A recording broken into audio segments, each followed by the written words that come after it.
नमस्कार, आप देख रहे हैं बक्सर खबर।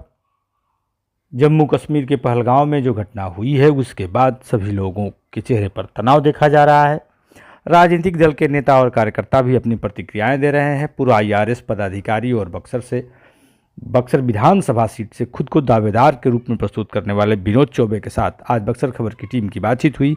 आइए सुनते हैं उन्होंने क्या कहा। लेकर क्या कहना चाहेंगे आप?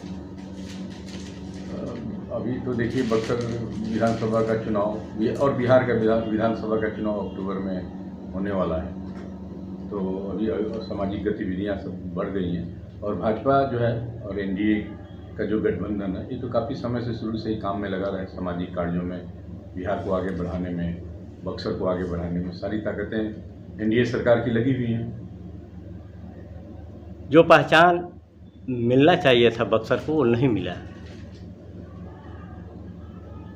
इस बारे में मैं यही बोलूँगा कि देखिए हमारी सरकार की तरफ से तो बहुत कुछ हो रहा है। आप देखिए पटना से बक्सर के बीच में अभी हाईवे बन गया, जो हम लोगों को बक्सर से पटना जाने में 4-5 घंटे 6 घंटे लग जाते थे, आज हम 2-2.5 घंटे में पहुंच जाते हैं। हाँ, कुछ काम बाकी है बिहटा से दानापुर के बीच, वो भी बहुत शीघ्र ही पूरा होने के चांसेस हैं। और दूसरी बात की आपने पूछा कि भाई अभी बक्सर जो है, अगर सही मायने में देखा जाए तो बक्सर और बिहार ये दोनों जो है ये समय से पीछे चल रहे हैं। आज देश के हमारे बाकी हिस्से बहुत आगे निकल गए हैं, तो अभी भी बहुत कुछ करने की ज़रूरत है।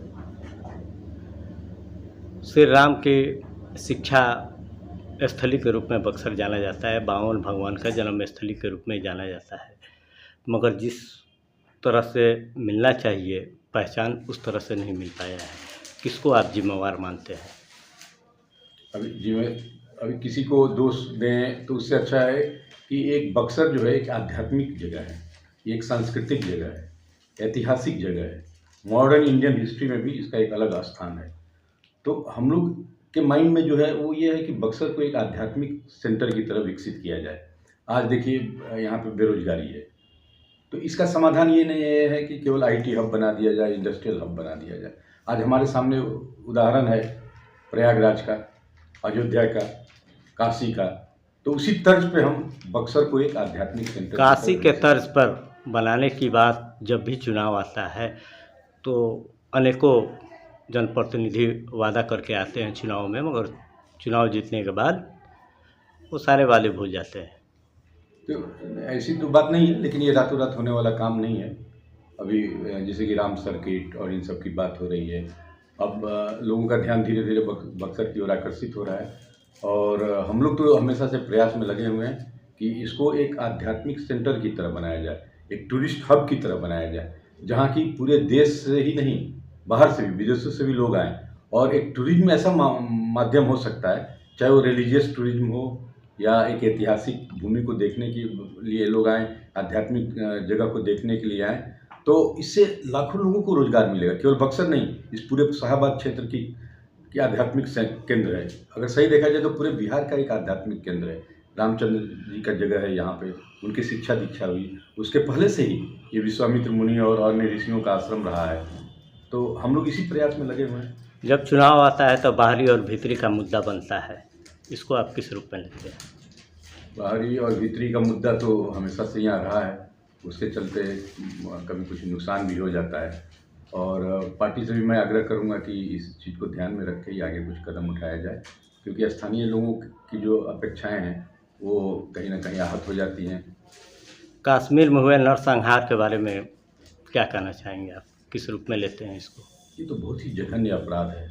अभी देखिए मोदी जी की जो सरकार है, मोदी जी के नेतृत्व की एनडीए सरकार है, वो तो हिंदू मुस्लिम नहीं करती है।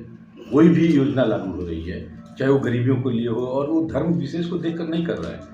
तो ऐसी स्थिति में अगर वो लोग हिंदुओं को टारगेट करके, जो आतंकवादी हैं, अगर वो हिंदुओं को मार रहे हैं तो ये बहुत ही घृणित काम है और कहीं ना कहीं इसमें पाकिस्तान का हाथ है। तो मोदी जी सख्त से सख्त कदम उठाने का निर्णय ले लिए हैं, उस डायरेक्शन में बहुत कुछ कदम उठ गया है। बट उन्होंने कभी नहीं कहा कि मैं मुसलमानों को मारूंगा। उन्होंने हमेशा कहा है कि आतंकियों को मारूंगा, जो आतंकवादी हैं उनको मारूंगा। पाकिस्तान का हाथ है तो पाकिस्तान को सबक सिखाया जाएगा। और कहीं भी हमारे नेतृत्व में कहीं भी इस मन में नहीं है कि हम कुछ कम्युनल लाइन पे कुछ काम करें। देखिए मुर्शिदाबाद में बहुत ही गलत काम वहाँ के लोगों ने किया है, स्थानीय लोगों ने। देखिए, उनका विरोध जो था वो वक्फ कानून के खिलाफ था। संविधान ने उनको छूट दी है आंदोलन करने के लिए। वो आंदोलन करते, प्रोटेस्ट करते, गवर्नमेंट तक अपनी बात पहुंचाते, लेकिन दंगा फसाद नहीं करना चाहिए था। अगर कानून जो है वो कानून के खिलाफ, अगर उनको लग रहा है कि कानून में कुछ बदलाव लाना चाहिए, तो फिर वो दंगे क्यों किए, मारपीट क्यों किए, और वहाँ से हिंदुओं को टारगेट करके क्यों उन्होंने मारपीट किया, भगाया, वहाँ से उनको डिस्प्लेस करने की कोशिश की।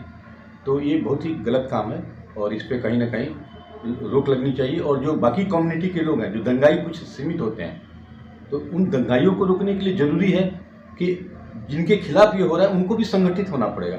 संगठित होकर अब वो मुकाबला करेंगे, उनको दौड़ाएंगे, उनके पीछे भागेंगे, तो वो उनका जो मनोबल है वो टूट जाएगा। लोकतंत्र में हिंसा की जगह है क्या?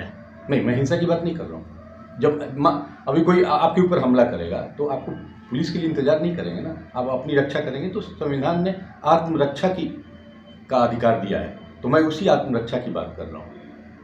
जी धन्यवाद। जी धन्यवाद।